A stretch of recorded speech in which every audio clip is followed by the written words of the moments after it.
Today, I'm gonna talk about something really deep and might be disturbing for some people.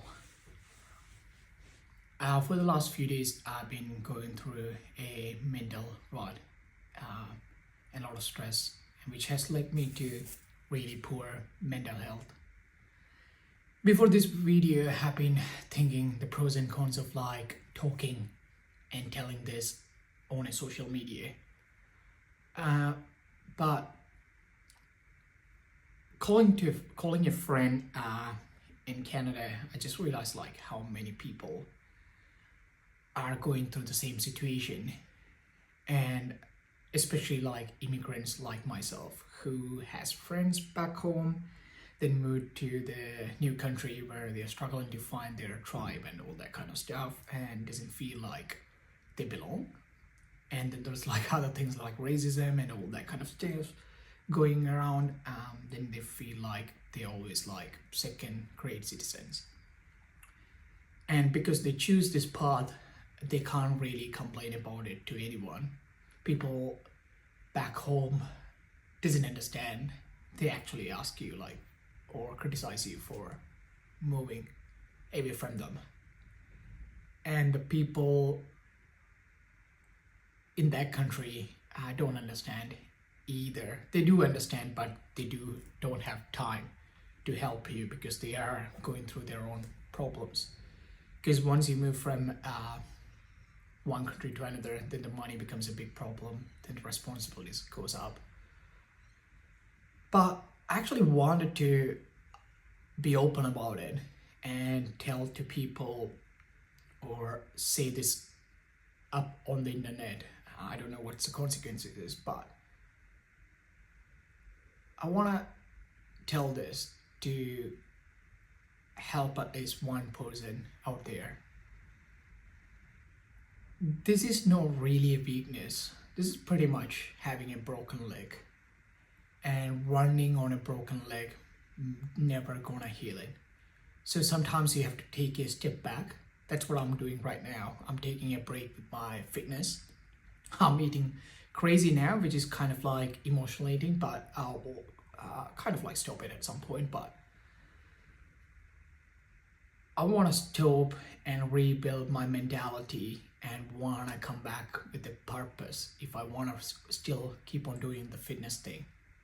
If I want to do it for someone else, I'm not going to do it anymore. That's the course I have or thing I have understood from this rutness. But again, what I want to say is there's no real consequence of telling you are struggling and asking people for help. Some people might judge you, some might not. And most of the people I've been with, my friends and family and everyone, usually never judges me. They understands it.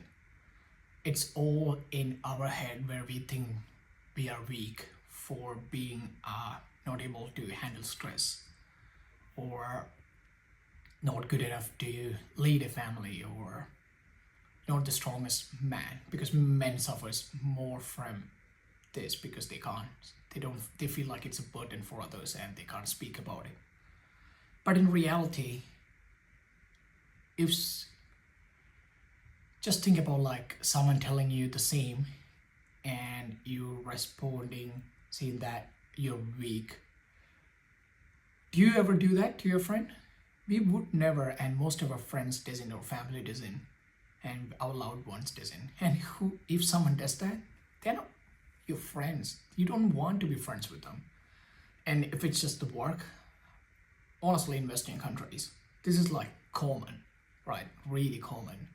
And no one judges you for at work or stuff. There are some people who still has the old mentality, but there's always another work. There's always another opportunity. Don't suffer in silence. Go for help, ask for help, come up with a plan. Most important thing is don't shame yourself for feeling this way. That makes it way worse. Let's sit with that and just be okay with feeling that way. So that way you can feel it in resist rather than like feeling, oh, I'm bad for feeling this way. That makes you feel way worse. And trying to compensate with other routines or exercise or more different regimes makes it like worse, which I have done. So treat it as a broken leg and let it heal and then go back on your purpose if you still feel like that's what you want to do. Hope that makes sense, and I'll definitely put more updates on my journey, because this is not something people say when they're going through. I just want to document it and probably help some people or probably myself in the future.